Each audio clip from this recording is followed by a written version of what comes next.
విశ్వప్రసాద్ గారికి special thanks sir. And నేను ఒక విషయం మాట్లాడడానికి వచ్చానండి. నేను ఫ్రీగా సినిమాలు చూపించాను, నా సినిమాల్ని కళనాది వెల మీద అనే కాన్సెప్ట్లో. సో వాళ్ళందరికీ చేరాలి ఇప్పుడు నా సినిమా వస్తుందని. లాస్ట్ ఇయర్ నేను సినిమా తీశాను, నేను కష్టపడి 2 కోట్లు పెట్టి పరాక్రమం సినిమా తీశాను, థియేటర్లో రిలీజ్ చేశాను. కానీ నా దగ్గర పబ్లిసిటీకి డబ్బులు లేక రిలీజ్ చేసి ఇంట్లో కూర్చున్నాను. అయినా కూడా తెలిసిన ప్రేక్షకులు నా సినిమా వస్తుందని తెలుసుకుని మరి ఊర్లు దాటి ఎక్కడో థియేటర్స్లో రిలీజ్ అయితే వచ్చి మరీ దాన్ని 3 వారాలు నడిపించారు. వాళ్ళందరికీ కూడా నా పాదవందనం. ఇప్పుడు మనల్ని పల్లెటూరుల నుంచి సిటీ వరకు ప్రతి మూలన ఉన్న మన ప్రేక్షకులు ఎవరైతే ఉన్నారో నా సినిమాలు చూసి వాళ్ళ జీవితాల్లో మార్పులు చెందాయన్నా నీ సినిమా చూసని ప్రతి ప్రేక్షకుడు ఎవరైతే ఉన్నారో వాళ్ళందరికీ కూడా మన సినిమా చేరాలి. ఆ సినిమా చేర్చాల్సిన బాధ్యత మీ మొదటి వరుస ప్రేక్షకులది. సో దయచేసి ఈ మోగ్లీ అనే సినిమాని వాళ్ళందరికీ చేర్చండి. ఇంకోటి, ఈ సినిమాలో అన్నేదో పాత్ర చేస్తున్నాడు అని మాత్రం అనుకోకండి. ఈ సినిమాకి నేను ఆకు రౌడీనో విలన్నో కాదు, యాంటీ హీరోని సినిమాకి నేను. మీరు మాంగళ్యంలో చూసిన దొరబాబు పాత్ర, మాంగళ్యం సినిమాలో మీరు చూసిన దొరబాబు పాత్ర ఏదైతే ఉందో అదే పాత్రను మీరు సెల్యులాయిడ్ మీద చూస్తే ఎలా ఉంటుందో అదే పాత్రను మీరు సెల్యులాయిడ్ మీద అదే ఫైర్తో అదే రేజ్ ఈ సినిమాలో ఉంటుంది. సో అలాంటి పాత్ర రాసిన నా దర్శకుడు సందీప్ రాజ్ గారికి స్పెషల్ థ్యాంక్స్.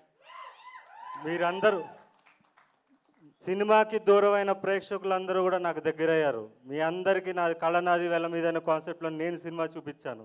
ఇప్పుడు మీ అందరినీ నేను ప్రార్థిస్తున్నాను, అర్జిస్తున్నాను, కాళ్ళు పట్టుకుని అడుగుతున్నాను, నన్ను గెలిపించండి. ఈ సినిమాకి మీరు పెట్టే ప్రతి టికెట్ కూడా చాలామందికి సమాధానం చెప్తుంది. మార్కెట్లో మనం సౌండ్ చేస్తాం. సో దయచేసి మీరందరూ కూడా 99 రూపాయల టికెట్ అందుబాటులో తీసుకొచ్చారు మా నిర్మాత గారు. సో దయచేసి మీతో పాటు మీ ఫ్యామిలీని కూడా తీసుకురండి. అఫ్కోర్స్ ఇందులో ఏ సర్టిఫికేట్ అంటే అసభ్యం ఉండదు. సెన్సార్ బోర్డు ఆఫీసరు భయపడిపోయాడంట, ఎవడరా వీడి పర్ఫార్మెన్స్ ఏంటి, వీడు రూత్లెస్ కాప్లా నటించలేదు, నా ముందు రూత్లెస్ కాప్ ఉన్నాడని భయపడ్డాను నేను అని చెప్పి మా సందీప్ రాజ్ చెప్పిన మాటలు ఇవి. భయపడ్డానని చెప్పి నేను దీంట్లో కాంప్రమైజ్ అయినా ఐఎమ్ సారీ అని చెప్పి ఏ సర్టిఫికేట్ ఇచ్చాడంట. సో అలాంటి రూత్లెస్ పర్ఫార్మెన్స్ మీరు చూడాలి. సందీప్ రాజ్ నా చేత చేపించిన పర్ఫార్మెన్స్ మీరు చూడాలి, నన్ను గెలిపించాలి. నేను మరిన్ని సినిమాలు తీయాలి. నేను మళ్ళీ డిసెంబర్ వరకు నెక్స్ట్ ఇయర్ 2026 దీపావళి వరకు నేను మళ్ళీ కనపడను. నా సొంత సినిమా చప్రీతో కనపడతాను. ఆ చప్రి అనే సినిమాతో నేను ధైర్యంగా మీ ముందుకు రావాలి. బలంగా రావాలంటే ఈ సినిమాకి మీరు టికెట్లు తెంచాలి. ప్రతి మూలన ఉన్న మన ప్రేక్షకులందరికీ కూడా ఈ సినిమా వస్తుందని మీరు తెలియజేయాలి. మనకి టైం చాలా తక్కువగా ఉంది.